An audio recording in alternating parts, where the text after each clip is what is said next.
بجزا قلتم إيه زوجي دفين زركة جل እግዚአብሔር ባለ ሁሉ ይሞ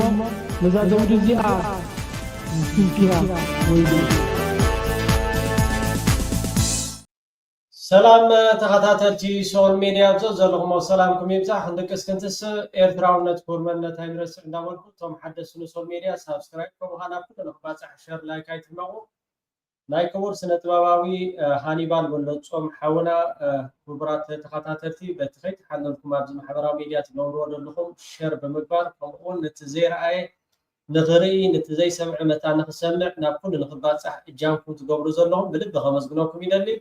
ኣብታ ቀዳመይቲ ኮመንት ኣብ ኣክመድኮልኩም ያላ ፎርሳ ደቂ ኤሬ ኩላትና ኢዱጋንትን ኮይና ነዛ ናይ ክቡር ስነ ጥበባዊ ሃኒ ወለጾም ቻነል ልዕብያ ኣብ ዝቐረበ እዋን እውን ተኸታታሊ ፊልም تزرقحلنا نخلاتنا كريو نخلاتنا سرخيبي زلخو مورال ترخيبي زلخو نقاحت ترخيبي زلخو عبيت مقلتي بالليل بفلاي أبدأ زلو دياسبورا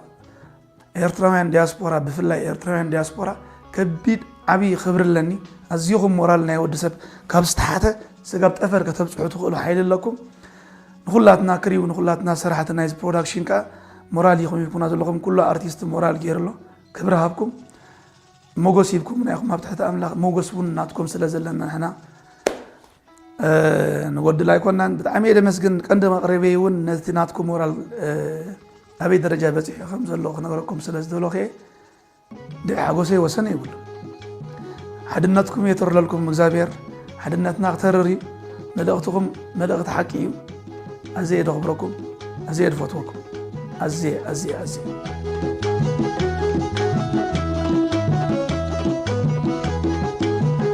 أموداتو نقع بحداش channel هنبلتهم entertainment تبل تراخبنا كلهم يستفعلي عبيت سرعات فلايد ما فيلم زتوكرة مدبات أبزا channel بتقاطع تلحزنا لكم كن هاي بدحال بتاع حنا هونا كبرات تخاطاتلتي اب جرمن بتعمي زغرم ابزي معكنا زيناون عبليلو زوعله هذا بشم ايرتراو ود 33 عامت نورد 3 عامت زعمصه مالتي زعمت مچم ابز دغ بشم ايرتراويان بزحات ايثيوبياويان بحلفي ايثيوبياويان ورقه وسيدو اب مننت ايرترا ام بلشاو زغونه جبن تتصم كله بت ورقه وسيدو ما زلو ኤርትራውያን እንዳተባሃሉ ክግበር ድጸንሐ ሎግን ዳርጋ እትወሓፍ ባዕሎም እቲ መልእሲ ኤርትራ ንምጽናት ከምኡውን ብሽም ኤርትራውያን ወረቐት እንዳተዋሃበ ኸይድ ጸፈ እቶም ምዕራባውያን እውን ወሓፍ ክድፍኦም ጀመረ እቲ ሓቂ ፈትዮም ከይፈተው ከውፅዎ ጀሚሮም ማለት እምበር ሓደ ኢትዮጵያዊ ኤርትራውን ምፍላይ ዝቐለለ መገዲ ኤርትራውን ኢትዮጵያውን ንኽትፈልዩ እቲ ዝቐለለ መገዲ ግን እንዳፈለጡ ይህብዎም ስለዝነበሩ ንዓና ንኤርትራውያን ሓድሽ ነገር ኣይኮነን እዚ ዝፍጸም ዘሎ ገበናት ግን ኩሉ ግዜ ዝኾነ ገበን ክፍጸም ከሎ ጥሪልና ኣኽንዲ ኤርትራውያን ድዮም ወይ ከዓ ኤርትራዊ ከምዚ ገይሩ ኤርትራዊት ከምዚ ገይራ ኣኽንዲ ምባል ኤርትራዊ ተዓዊቶም ኤርትራዊ ተዓዊቱ ኤርትራዊት ጓል ኣንስተይቲ ተዓዊታ ዝብል ዜና ኣየምፅልኩም እዮም እንታይ ዳ ዝኾነ ሕማቕ ነገር እንድሕር ዳ ተገይሩ በቃ ኤርትራውያን ይበሃል ማለት ኣብ ጀርመን ኣዘራራቢ ኮይኑ ዝወዓለ ኣብዚ ማሕበራዊ ሚድያ ዝትሪእዎ ዘለኹም ወዲ 33 ዓመት ብሩክ ደሳለኝ ይበሃል ማለት እዩ ብሩክ ደሳለኝ ንወዲ 3 ዓመት ሰብኣይ ማለት እዩ ንወዲ 3 ዓመት ሰብኣይ ከም ዝዕመፆ ብጣዕሚ ብሩኬ ደሳለኝ ይዝላየር ኢሉሎ ኢትዮጵያዊ እዝኻ ኤርትራዊ ይኮነን ስለዚ ኣብ ከምዚ ዓይነት ንጥፈታት ከዓ ኩላትና ክንነጥፍ ዝኾነ ብሽም ኤርትራ ዝግበር ኣኸኒ ተቐዳዲምና ሰብ ሕማቅ ክገብር ወይ ከዓ ዝኾነ ነገራት ጉድለታት ክፍፅም ባህርያዊ እዩ ግን ዘይናትና ክንቅበል ኣይንደሊና ከምቲ ዘይናትና ክንህብ ዘይንደሊ ተዓዊቱ ወይ ከዓ ፅቡቅ ነገር ገይሩ ደትኸውን እንታይ ምስወልኩም ነርኩም ኢትዮጵያዊ ምስወልኩም ነርኩም ሕማቅ ነገር ክግበር ከሎ ግን ኤርትራዊ እንዳተባሃለ ዝግበር ብሽም ኤርትራውያን ሽሕን ሚእትን ኣብይ ኣሕመድ ከይተረፈ ባዕላውን ኤርሳጭሮም ኢትዮጵያውያን ክንሶም ወረቐት ዘውሃበቶምን ኣብ ዝተፈላለየ ኣጋጣሚታት ሰሚዕና ኣለና ንዝያዳ ቶም ዘይሰምዓኹምዎ ንክትሰምዕዎ እውን ሓጋዝ ንዓኹም ስለዝኾነ እዚ ወዲ እዚ ወዲ 30 ዓመት ወዲ 3 ዓመት ዝደፈረ ብሩኬ ደሳለኝ ይበሃል ኢትዮጵያዊ ኤርትራዊ ኣይኮነን ያ ታኒ ጽቡቕ ስራሕ እትጽሒፎ ዘለውን ሓደ ካብቶም ጻዓዲ ማለት ካብቶም ጻዓዲ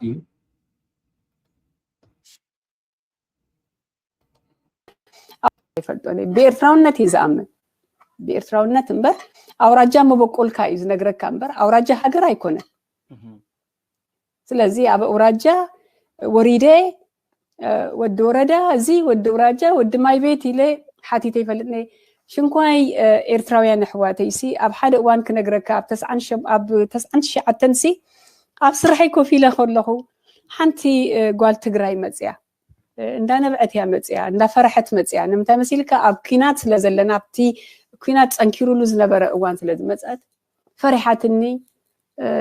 ኤልሳይ ሰብሊ ኢኽን ትሕግዝ ኢኽ ኢሎም ኺላትኒ እንታይ ፀገምኪ እጅቲ ናታ ኣክሰንት ናይ ትግራይ ትግርኛ ትዛረብ ጓል መቐለያ እጂ very strong accent ነይርዋ እጂ ላትኒ ነፂጎምኒ ካብቲ ዝነበርኩ ገዛ ወፂ መኸይድ የብለኝ ትብለኒ እጂ ሕራይ እንታይ ሕግዘኪ ኢልያ እንደ ይሓግዝኒ እንታይ ከም ዝገብር ኣይፈልጥኒ ድሓር ወረቓት ትኺርኤ ወረቓት ተርኤ ጠበቓ ረኺበ ገለ መልታት ወዲእላ ከይዳ ጊዜያዊ ገዛ ሂበያ ገለ ሕጂ ሰሊጥዋ ወረቐታት ተዋሂባ ዳሕራይ መዓልቲ ተመሊሳትኒ እንታይ ትብለኒ ኤልሳይ ከመስግነክ መጽየት ብለኒ ይሄ ኣብቲ ሕማቅ ኩነታት ህዝብና ዝቀታተለሉ ማአነ ትግራዊቲ ሰብሲ ኣብ ሕማቅ ዝነበረሉ ግዜ ሓጊዝክኒ እዚሲ እንታይ ክብሉ ስምዒ ኢለያ ስኺ ሰቢኺ እቲ ኩናት ኣብ ዓድና ዘሎ ስኺ ጀመርክዮ ኣነ ጀመርክዎ ኣነ በቃ ሰብ ምዃንክ ጥራሕ እዩ ዝኣመን ምንም ክሳይ እዚ ገበኒ ንሓደ ዘይኤርትራዊ ኤርትራዊ ኢልካ ብሓሶት ምስክር እሞ ከዓ ተጠባቂት ሰብኣዊ መሰል ዝኮ መሸቀጢ ጉልባቢ ንዓና ንኤርትራውያን ዘደናግር ጉዳይ ኣይኮነን ብከምኡ ድሽቁጡ ግን ሓንቲ ካብኣቶም ማለት እዩ እዚ ገበኒ ንሓደ ዘይኤርትራዊ ኤርትራዊ ኢልካ ወረቐት ከተህቦ ንሓደ ኢትዮጵያዊ ኤርትራዊ ኢልካ ኣብ ከምዚ ዓይነት ተግባራት ክትሕግዞ ገበን ናይ ገበን ስለዚ ገበን ክትፍፀም ከሎ ኣኽንዲ ዘብዘብ እንዳበልና ኣብዚ ማሕበራዊ ሚድያ መፂና ኤርትራዊ ኣኽንዲ ምባል ምጭራይ ከድልየና በስማትና እውን ንፍለጥ ኢና ርሑቕ ከይከድና በስማትና ስለንፍለጥ ብኣክሰንትና ስለንፍለጥ ኤርትራዊ ከዓ ነንሕዱ ስለዝፋለጥ ወደ ኣስመራ እንድሕር ዳኢልካ ማይተመናይ እንድሕር ዳኢልካ ማይተመናይ ፈልጦ ከረን እንድሕር ዳኢልካ ዓዲ ቀይሕ እንድሕር ዳኢልካ ዝኾነ ዓዲ ግደፎ ዓዲ እሞ ግደፎ ኣብ ከተማ ከማን ሰብ ነንሕዱ ይፋለጥ ስለዚ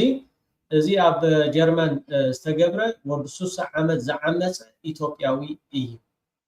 ኤርትራዊ ይኮን ብከምዝን ወዲ ከምዝን ወረቐት ኣውሂቦሞም ብከምዝን ወዲ ከምዝን ወረቐት ኣውሂቦሞም እዚ ገበኒ ሓንቲ ተጠባቂ ሰብኣዊ መሰላት ኣብ ከምዝን ድሕር ዳ ተዋፊራ ትሰርሕ እንድሕር ዳ ነይራ እቶም ካልኦት ዳ እንታይ ገብሩ ነይሮም እንድሕር ዳ ኢልና ዓለም እውን ትፈልጥ እያ እንዳፈለጠት እያ ትህቦም ነይራ እዚ ኣብይ ኣሕመድ እውን ፓርላማ ኣኪቡ ተዛሪቡ ስደተኞች በሚመለከት የኤርትራ ስደተኞች ትግራይ ላይ ያሉት በሚል የሚነሳው ጉዳይ ትግራይ ውስጥ 4 ካምፕ ነው ያለው። ሁለቱ ካምፖች በኢትዮጵያና በኤርትራ ድንበር በ20 ኪሎ ሜትር ዲፍረንስ ውስጥ ያሉ ከዓለም የስደተኞች ተቋም ህግጋት ውጪ የተሰራ ካምፕ ነው። ካምፕ መሰራት ያለበት ቢያንስ ከ50 ኪሎ ሜትር ርቆ ነው። እኛ የዛሬ ዓመት ገደማ ምንም ጦርነት ሳይፈጠር ለዩኤንኤችሲአር ይሄ ካምፕ ይነሳና ወደዚህ ሞር ሴፍ ወደ ሆነ አካባቢ ይምጣል። ምክንያቱ ሁለት ነበር። አንደኛ እዛ ካምፕ ውስጥ የኤርትራ ተቃዋሚ እየተባለ የሚሰራ ስራ ስላለ የኤርትራ መንግስት ደግሞ ኢትዮጵያ እኛ ተቃዋሚ በሙሉ መልሰን ስናበቃ እናንተ ታደራጃላችሁ የሚል ጥያቄ ስላላቸው እኛ እናረግም ጁንታው ነው የሚያደርገው ለቁጥጥር ስላልተመቸን ካምፑ ይነሳል። ሁለተኛ በኤርትራ ስደተኞች ስም ቋንቋውም ባህሉም አንድ ስለሆነ በጣም በርካታ የትግራይ ወጣቶች ወደ ውጭ ሀገር እንዲሄዱ እንደ ስደተኛ ይደረጋል። ኤርትራዊ ነው እየተባለ ማለት ነው። ይሄም ለቁጥጥር ስለማይመች ይጠጋ ብለን ዩኤንኤችሲአር በእነዚህ ሰዎች ግፊት ምክንያት ሊያሳካው አልቻለም። هراي سلازي كل جزء نعم محبرة ميديا حنا تقولنا نعم تقول ده هنقول كن كلامنا نمر نحما ቢካዚ ኤርትራዊ ምባል ብጣዕሚ ሽምና ብሕድ ዞም ኣብ ተወሊዶም ዝዓበዩ ርእሶም ከድምኑ የብሎምን ኤርትራውነት ብስራሕ ብትምትሑቃፍ እዩ ዝፍለጥ እቲ መብዛሕትኡ ዝግበር ገበናት ኣብ ዓዲ እንግሊዝ እውን ሪኢኹሞ ቅድሚ ሕጂ ኣስተርጓሚ ኣምፃለይ በምሓርኛ ኣብ ኤርትራ ኣምሓርኛ ዝዛረብ ሕብረተሰብ የለን ግን ብሽም ኤርትራ ወረቐት ወሲዱ ነይሩ ገበን ምስ ገበረ ኣብ ቤት ፍርዲ ምስ ከደ ትርጅማን ምስ ተባሃለ በምሓርኛ ኢሉ ማለት እዩ እዚ ከዓ ብሩኬ ደሳለኝ ወደ 33 ዓመት ኣብ ጀርመን ኢትዮጵያዊ ምዃኑ ናብ ኢትዮጵያ ከዓ ክጥረዝ ማለት እዩ ናብ ኤርትራ ስለ ዘይትቕበል ማለት እዩ ንኸይጥረዙ ኢሎም ከዓ ከምኡ ሓደ ክልተ ዝገብሩ ሰባት ከም ዘለዉ ተገንዚብና ኩሉ ግዜ ኣብ ከባቢና ዝግበር ንሕና እውን ቀዳምነት ወፂና ምስክርነትና ክነብክንክል ኣለና ሻላማላ ዝበሃል ነገር የለን ንሕና መጓሓፍ ኣይኮነን ብሽምና ዳርጋ ብዙሓት እዮም ወሲዱ ብዙሓት ዋላ ኣብዚ ደገ ዘለዉ ኤርትራውያን ተቆፂሮምስ ክንዲ ህዝቢ ኤርትራ ግን ከምዚ ኣብይ ኣሕመድ ክብለር ፀንሐ ብዙሓት ኢትዮጵያውያን ብሽም ኤርትራ ናብ ደገ ወፂኦም ወረቐት ወሲዶም እዮም እዚ ከዓ ኮነ ኢልካ ዝተገብረ ብጣዕሚ ደስ ደብል ሴና ማለት እዩ ሓለቃ ወይ ከዓ መራሒ ናይ ሱዳን አልቡርሃን ማለት እዩ ነቶም ኣብ ስደት ፋሕ ብትን ኢሎም ዘለዉ ሱዳናውያን ብሰንኪ ግጭት ኣብ መንጎ ሱዳን ዝተካየደ ግጭታት ኣብ አልቡርሃን ከምኡ ከዓ ሕሜት ዝካየድ ዝነበረ ኩነታት ህዝቢ ሱዳን ተሰዲዱ ህዝቢ ሱዳን ተባታቲኑ ኣብዚ ሕጂ እዋን ግን ብጣዕሚ ደስ ደብል ዜና ይወፅኡ ስኻ እንታይ ንዑ ሃገርኩም ተመለሱ ንዑ ሃገርኩም ህነፁ ንዑ ኩሉ ሰላም እዩ ዘሎ ፀላኢ ሕሜቲ 100 እንዳተደምሰሰ እንዳጠፈ ይኸይድ ስለ ዘሎ ሙሉእ ቁፅፅር ክልል ሰማያት ይኹን ሓይሊ ባሕሪ ናይ ሱዳን ይኹን ከምኡ ብመሬት ኣብዚ ሕጂ እዋን ሱዳን ኣብ ዘተኣማምን ኩነታት እንዳኸደት እያ ደላ ዳርጋ ፅቡቅ ንፋስ ዝነፍስ ዘሎ አልቡርሃን ከዓ ፃውዒት ተቕሪብሎ ንኩሉ ኣብ ደገ ዘሎ ሱዳናዊ ዝተሰደድ ብሕልፊ ኣብ ግብፂ ብዙሓት እዮም ተሰዲዶም ኣብ ኤርትራ እውን ብዙሓት ኣለው ከምኡውን ኣብ ጫድ ቁርብተይ ከምኡውን ኣብ ሊብያ ገለ ኣለው ብሓፈሻ ግን ፃውዒት ኣቕሪብሎ ኩሉ ሱዳናዊ ናብ ሃገሩ ክመፅእ ሱዳን ናብ ሰላም መገዲ ከይዳ ወይ ከዓ ኣምሪሓላ ሰላም ንህዝቢ ሱዳን ብጣዕሚ ኢና ከዓ ንሕጎስ ከም ኤርትራውያን ደስ ደብል ዜና እዩ ሎማዓንቲ ብጣዕሚ ንስርዓት ብልፅግና እታ ዝኸፍአት ፀልማት መዓልቲ እያ እታ ፀልማት መዓልቲ ዝገብራ ምክንያት ከዓ ዘመነ ካሴ ካብቶም ላዕለዎት ኣመራርሓ ናይ ፋኖ ሪኢኹሞ ወይ ከዓ ሰሚዕኹሞ ክትኮኑ ተስፋ ይገብር እቶም ዘይሰማዕኹሞ ከዓ ንእሽተይ ኣብዚኣ ክሰምዕዋ እሞ ብድሕሪኡ ገለ ዝወፅእ ሓበሬታ ከዓ ስለ ዘሎ ናባኹም ከብለ ሁሉም በጋራ አብይን አገዛዝ ለመታገል መወሰናቸውን ገለጹ። የስዊዘርላንዱ ታዋቂ ጋዜጣ የሆነው ሌታይምስ በነሐሴ 15 2026 እንደ አውሮፓውያን አቆጣጠር እትሙ ከአማራ ፋኖ ብሔራዊ ንቅናቄ ሊቀመንበር አርበኛ ዘመነ ካሴ ጋር ያደረገውን ሰፊ ቃለ መጠይቅ ለነጻነትና ለእኩልነት እንታገላለን በሚል ርዕስ አስነብበዋል። በቃለ መጠይቁ ላይ አርበኛ ዘመነ ካሴ እንደገለጹት የፋኖ ኃይሎች የተዋሃደ እዝ መፍጠራቸውንና ጠቅላይ ሚኒስትር አብይ አህመድን ከስልጣን ለማስወገድ ፋኖ አፋር በርታ ጉምዝና ከሶማሊያ ኃይሎች ጋር ውይይት ማድረጉንና ከአገዛዙ ውድቀት በኋላ የጋራ ሀገር ለመገንባት መስራቱን ገልጿል። ከትግራይ ጋር በተያያዘ አገዛዙ በሁለቱ ህዝቦች መካከል የነበረውን ግጭት ለስልጣኑ ማስጠበቂያ እንደተጠቀመበትና በአሁኑ ወቅት የጋራ ጠላት የሆነውን የአብይ አህመድ አገዛዝ ለመጣል የጋራ ስትራቴጂያዊ ግንኙነት መኖሩ አስፈላጊ መሆኑንና ከሌሎች ድርጅቶች ጋር እንዲሁም ከትግራይ ጋር ጭምር ጥምረት መፍጠራቸውን አስታውቀዋል። ባለፉት ዓመታት የተደረገው ጥረት ፍሬ አፍርቶ ከሸዋ፣ ወሎ፣ ጎንደር፣ ጎጃም እንዲሁም ከወለጋ አካባቢ ያሉ የፋኖ ኃይሎች በአንድ የተዋሃደ እዝ ስር መሰብሰባቸውን በዘገባው ተጠቅሷል። ትግሉ የአማራን ህዝብ ህልውና ከማረጋገጥ ባለፈ የኢትዮጵያን መበታተን ለማስቀረት ያለመ መሆኑንም አርበኛ ዘመን አስረድተዋል። ከአብይ አህመድ አገዛዝ ውድቀት በኋላ የተሻለችና አብሮ ለመኖር የሚያስችል ሀገር ለመገንባት ከጉሙዝ፣ በርታ፣ ሶማሌና ኦሮሞ ኃይሎች ጋር ውይይት መደረጉንም አክለዋል። የድሮንና የከባድ መሳሪያ ጥቃትን በተመለከተ አገዛዙ በሲቪል ማህበረሰብ ትምህርት ቤቶችና ተቋማት ላይ ያለምንም ልዩነት አይነት ጥቃት እየፈጸመ መሆኑን ዘመነ ካሴ ለጋዜጣው ተናግረዋል። በተለይም ከአንድ ወር በፊት በቅድስት አርሴማ ገዳም ላይ የተፈጸመውን ጥቃት በማንሳት አገዛዙ የተባበሩት አረብ ኤምሬትስ ባቀረበቻቸው የቱርክ ድሮኖች መጠቀሙንና የእስራኤል ቴክኒሻኖች እንዲሁም የውጭ ወታደራዊ አማካሪዎች ጣልቃ ገብነት መኖሩን አመልክተዋል። ይህንን የአሜሪካና የአውሮፓ መንግስታት በሚገባ እንደሚያውቁት አብራርተዋል። በዚህ የጋዜጣው ዘገባ ሁለተኛ ክፍል ላይ የኦስሎ ኒው ዩኒቨርሲቲ ኮሌጅ ፕሮፌሰር ኬቲል ትሮምቮል አስተያየታቸውን ሰጥተዋል። ፕሮፌሰሩ የፋኖ እንቅስቃሴ ሰፊ የገጠር ህዝብ ድጋፍ ያለው ቁልፍ ኃይል መሆኑን ጠቅሰው በአማራ ክልል የተጠቃለለው ይህ ግጭት ድንበር ተሻግሮ ከሱዳን እስከ ቀይ ባህር ድረስ በመስፋፋት ቀጠናዊ ጦርነት ሊያስከትል እንደሚችል ዘገባው አመላክቷል። በተጨማሪም አብይ አህመድን የጋራ ጠላት حراي بتعمي دس دبلي بحلفتهم أبصمدو هم أون سلام ندلي زلنا أفكارنا أفريقيا ننبه حزبي أبز حجوان أتي صمدو ويكا تمرت ناي تمرت حيلي سراويت أب حدا إزبي ثم حدا ويكا بحساب فينهم نستعد بتسقنا نخالي زمنا كاسي تزاري منير مالك بحساب فينهم نستعد بتسقنا توم حيلي تثاب إثيوبيا زلو بحلفي فانون حوحاتن أولان أب حدا مسمر مجكم مسرعات بلسقنا تقراريبهم ذات زبهال تمزيلا نزرراب نزبهال تمزيلا زي سوئل كامريدو بريتوريا زبهال مسقابي أحمد كوفيلكا في قبر زخيل وال حدا ذات خمزيلا أبز حجوان جن زي ناي تمرت ويكا زي ناي صمدو سراويت أب تدالو كل نقراتو أتصافيفو بعزونا أديسابا مخانو أنا تيرلو بعزوهم ناو أديس أبابا مخانا ما نتقيرهم عنه مالت إزراء تحمي دس دبل زينا يمو لو معاتي ود بيتون بزعبات قال زربا تزاري ونير بتعمي دس دبل لا ود بيتون قبلكم سناي مكتاب بعوات مساس كتول تخوانكا صفوف زخانة بوليتيكاوي حلمين رأيين كله كله بقوع زخانة بوليتيكاوي وتهدراوي كمو ناي إيكونومي ناي لوجستيكن قربات مدلاو خجبر اللهو سلازي بزح نجار سلازي زحاتت نسو عسيلكا دمجيمكا نفسر حتى أتخلى هذا حار نفتوفر حتى أتخلى هذا زخون عينه زعنك في نجار نخيه له هواي يو بالسخافة من قد يصير حذر له دارجان هتود أيو زنجي عيو زول تخكل يو زنجي عيو زول ناي كلاتنا جام يجل ثم دسكا خطري أنت لها تايد بعض ما محارو خمس خلوا ينا تلا بيت زعد لغوانا قرلا سنبلت قرما لغوانا قرلا هم نقر نهي هون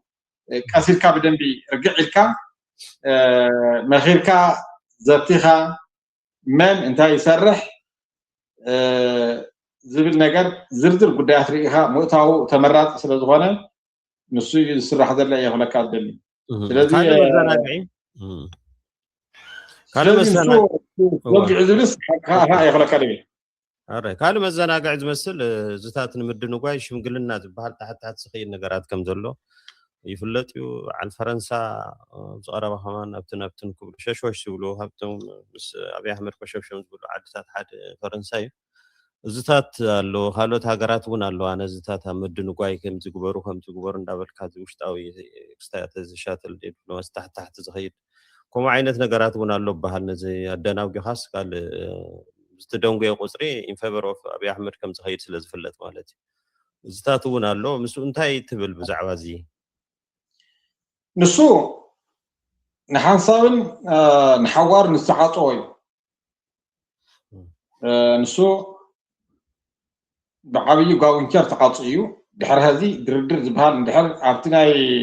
منقصة تقلاي زمارحة سيمينارات نحري خايا خانكا كور بريزيدنت كل تجراي دكتور داروت انغرام كان عفت مدرخ بفزارو تجارات فاسلو ورك غرز غاهرون او عدغرات زولتو كانت مع كلا كوميتين راح تصمتنا حوحاتنا على السفر على مدرحات ترخيوم بحاله دمصي بحاله تون سرعات بالصقنا كبير كايو هلاوي نه حزب تግራይ ክረጋገጥ ዝኽእል ሕቶ ናይ ህዝቢ ትግራይ ክምለስ ዝኽእል ኣብ መቃብር ብልጽግና እዩ ዝብል ብሓደ ድምጺ ዝተወደ ጉዳይ እዩ ስለዚ እቶም ናይ ጽምዶ ሓይልታት ኩሎም ሕቶም ሓንቲ እያ ድርድር እንድሕር ኮይኑ ኣብይ ኣሕመድ ይወርድ ናይ ኢትዮጵያ ሰራዊት ይብተን شكل منقسي يمثل زين حتى قبيله اوكي توصي ايدلن بسلام كود داي مالتي نو سلطانه يحلفه هبل شكل منقسي بهالون هيقبلن كمتن زغرانا زله كل ነገር كغبريه كل ነገር بتنقا خوديه لندحز حسو كاين ግን ያው ወፍሪ ንጹር እዩ ስለዚህ ሕብረት አውሮፓ መፀ ሕብረት አፍሪካ መፀ አሜሪካ መፀት ገለ መወልትን አብዞዋ ኢደን ክሰዳድ ደልያ ናይ ዓረብ ሃገራት በለን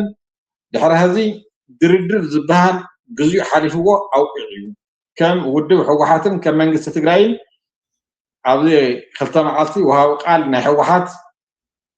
ኣይተ ሚካኤል ኣስገዶም ድርድር ዝበሃል የለን ምስ ብልጽግና ስለዚህ ድርድር ነዋሉ ሰብ ውይንበር ከእቱ ጽዑር ዘለው ናይ ብልጽግና ተላኣኽትን ብሄራዊ ክሕደትን ጥድመትን ኢልና ዝፈረግናዮም ፀረ ህዝቢ ዝኾኑ ሓይልታት እዮም ከምኡ ዘለው ድሕሪ ህዚ ድርድር ዝበሃል የለን ምዕራብ ትግራይ መልሰልና ተፈናቀልቲ ይመለሱ እርዳታ ተወልና በጀት ልቀቀልና ገለመለ ዝበሃል የለን ኣውቂዕ እዩ ድሕሪ ህዚ ስለዚህ ሓንትን እንኮ ኣመራፂት ስርዓት ብልጽግና ቀቢልካ ብሄራዊ ሕቶታት ናይ ትግራይ ምምላስ እያ ክትከውን ስለዚህ ድርድር ዝበሃል ድሕሪ ህዚ ምስ ኣብይ ኣሕመድ ምስ ብልጽግና የለን ጥራሕ ኣብ ሕወሓት ዘይኮነስ ኣብ ኩሎም ሓይልታት ተንጋዲዕሎም ዘለው ናይ ኢትዮጵያ ኣብ ኣቶም እውን ድርድር ዝበሃል ነገር ከይህሉ ብዝተፈላለየ መንገዲ ኣሜሪካ ድዩ ሕብረት ኣውሮፓ ድዩ ሕብረት ኣፍሪካ ድዩ ካልኦት ናይ ሰብኣዊ ትካላት ድየን ውልቀ ሰባት ድዮም ዘምፅኡ ኣጀንዳ እንተሃልዩ እውን ቅቡልነት የብሉን ተባሂሉ ናብ ሓደ መደምደምታ ተወፅሑ ኣብዚ መፍርካስ ከይህሉ ወይ ዘለቕ መለቕ ማል ከይህሉ ተባሂሉ ብደንቢ ተደሚሩ ተቐኒሱ ተወዲኡ ዝሓደረ ጉዳይ ኣብዚ ብስራ ፓራላይ የለን ኩሎም ብርክት ዝበሉ ሓይልታት ተዋጋእቲ ሓይልታት ይሃልውዎም ኣይሃልውዎም ብፖለቲካ ዋላ ዝተጠመሩ እውን ኣብቲ ጥምረት ኣትዮም ኣብቲ ናይ ሽግግር መንግስቲ ክሳተፉ ዝኽእሉ ሓይልታት ብምልኦም ኣብ ሓደ ምትእማን በፂሖም ኣብይ ኣሕመድን መሓውሩን ብልጽግና ዝበሃል ጆኖሳይደር መንግስቲ ፓርቲ ሰራዊት ጠቅላላ ካብ ኢትዮጵያ ክእለ ኣለዎ ዝብል ኣብ ሓደ ምስ ምርዳእ ስለዝተበፅሐ ስለዚ ዕርቂ ገለመለ ዝበሃል ናይ ኣሜሪካ ናይ ፈረንሳ ናይ ባዕልተን ረብሓ ከማል ኣይለን እቶም ጎእትንጎ ተቐባልነት የብሉ ምስ ሰብ ዝፍሕሶ ሽርሒ ደጊም ተቐባልነት የብሉ ብሕወሓት ተቐባልነት የብሉ ብመንግስቲ ትግራይ ኣይስማዕ ውዕል ፕሪቶሪያ ኣይገዝአና ንሕና እንኮ ኣመራፂና ስርዓት ብልጽግና ወይ ብሰላም ወሪዱ ስልጣን ህዝቢ ይርክብ ስልጣን ዘይርክብ ኮይኑ ከዓነ ኩላትና ብጥምረት ወፊርና ክነልብሶ ምዃንና እዚ ከዓ ኩሉ ተወዲኡ ስለ ዘሎ ያው ብዙሕ ኣብኡታት ግዜ ምጥፋእ ኣየድልን ዝብል እምነት እዩ ዘለኒ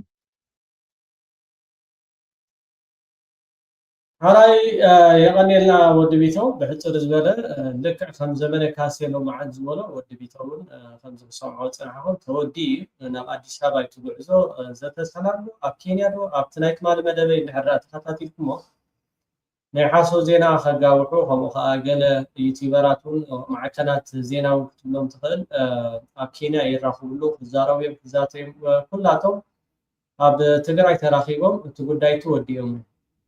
نقولو تافيسكا مسبيدلو تافيسكا خمعاسيات نفاح معاس انتاي زبل نجر يعني زملكتنا قداي يكونن بس إرترا أبز حلف أوان بريزنت سهلا ورق خمخ أنا بالسودان ناي ورق نجبيو ناي إيجاد كيدو نيرو كم أون أب تجراي ونكم وتات فتنتات كم بعد واسانجو كم بعد ناي ماسينجا كمون دول دويلو نيرودو ندبرتين ماسينغا ناي امريكا امباسادر اب ኢትዮጵያ አዲስ አበባ ገለ ዝብል እዚ ካብ ዓቅል ጽበት ዝተበገሰ ኣምበር ኩሉ ትናይ ጥምረት ሓይሊ ኣብ ሓደ መጺ ስለ ዘሎ እታ እንኮ መፍትሒት ንስርዓት ብልጽግና ቀቢርካ ኣብ መቃብሩ ሓይልኻ ምርኣያ እዚኣ ከዓ ስርዓት ብልጽግና ብናይ ሓሶት በት መራኸቢኡ ምስኩስተ ተራኺበ ምስኩስተ ቢለ ነንሕዶም እምነት ተኸጥፉ ንኽጠራጠሩ ኢሉ ዝገብሮ ዘሎ እሞ ከምዛ ወዲ ቢተው ክብላ ዝፀንሐ እስያት ሓቂ ሎሚ ስርዓት ብልጽግና ዕልሚኡ ዝሓፅረሉ ግዜ እንዳተቃረበ ይኸይ ስለ ዘሎ ብዙሕ ነገራት ክንሰምዕ ስለ ንኽእል كلاتنا أبز محبراو ميديا ننطفكا ይህን ክንባሃል ኣብቲ ከድመዓሉ ዝኽእል ሰብ ከድምዕ ክእል ኣለዎ ኣብ ፌስቡክ ዲ ኣብ ቲክቶክ ዲ ኣብ ትዊተር ዲ ምስለ ሃገርና ኩሉ ግዜ ዋላ ካብታ 24 ሰዓት ዘላትና እንድሕር ዳ 10 ደቂቕ 5 ደቂቕ እንድሕር ዳ ሂብናያ ናትና እኩብ ድምር ሓደ ዓቢ ነገር ፍረ ከፍሪ ስለ ዝኽእል ኣብ ትዊተር ናይ ክቡር ሚኒስትር ዜና ኣቶ የማነ ገብረመስቀል ቀጻሊ ኣብኡ ጽሑፋት ዘርጊሑ ነቲ ጽሑፋት ዋላ ኣብኡ ክጽሕፉ ተዘይክኢልኩም ሪትዊት ከምኡ ከዓ ናብ ኩሉ ንኽባፅሕ ሸር እንድሕር ዳ ኢልኩሞ ኣገዳሲ እሱ ሎሚ ኣብ ማስ ሚድያ እዩ ዘሎ እቲ ኣብ ባይታ ዝግበር ግን ከምዚ ክሰምዕዎ ፀንሓኹም ደሰክፍ ጉዳይ ኣይኮነን ሚእቲ ካብ ሚእቲ ተወዲ እዩ ኣብ ዝተፈላለዩ ኣጋጣሚታት ኣብ ሱዳን ተራኺቦም ኣብ ትግራይ ገለ እናተባህለ ክዝረብ ፀንሐ ሕጂ እኩብ ድምር እቲ ፍረ ዳርጋ ኩላቶም እውን እቶም ሰበስልጣናት ናይ ትግራይ ከምኡ ናይ ፋኖ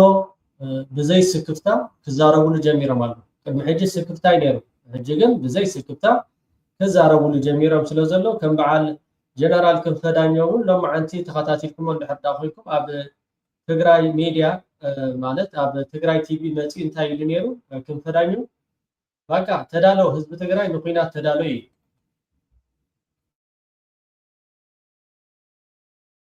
ኣብ እዋናዊ ጉዳይ ኣዲቡ ምስ ቴሌቪዥን ትግራይ ምድላው ዛዕባ ሎሚ ጸንሐት ዝገበረ ነባር ተጋዳላይ ጀነራል ክንፈ ዳኘው ወዲ ዳኘው ህዝቢ ትግራይ ንምንብርካኽን ናብ ዘይቋርጽ ተደጋጋሚ ኩናት ንክኣቱን ዝግበር ዘሎ ኩነታት ብዘላቕነት ዝፍታሕ ኣቐዲምካ ምድላው ብምግባሩ ምዃኑ ኣረድዩ ንሓደጋ ንሳጥሐሉ ዘለና ምኽንያት ሕዝውን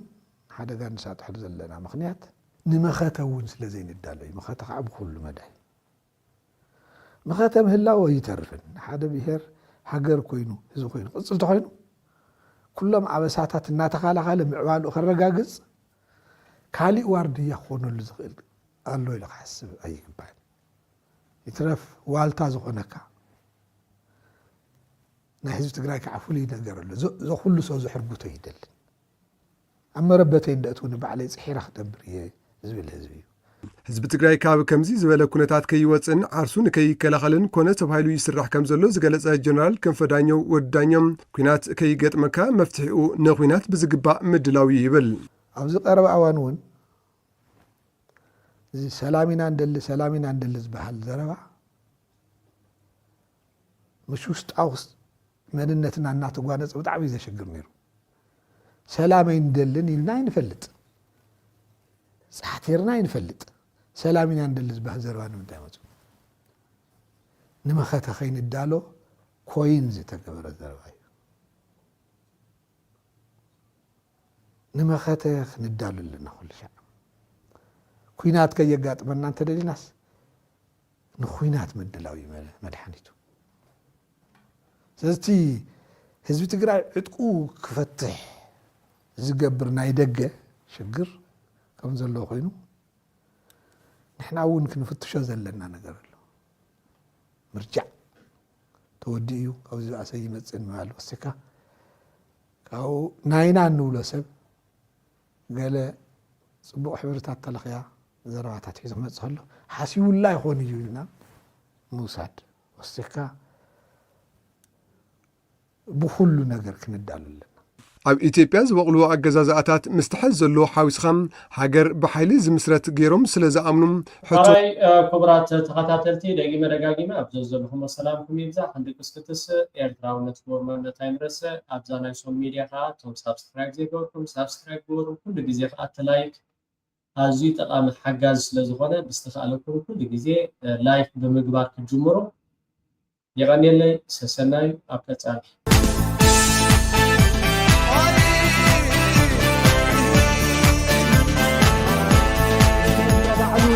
بجد قلتم ايه زوجي ده في زرق الجد እግዚአብሔር ካባል ሁሉ ይሞ ለዛ ዘውጅ ዚአ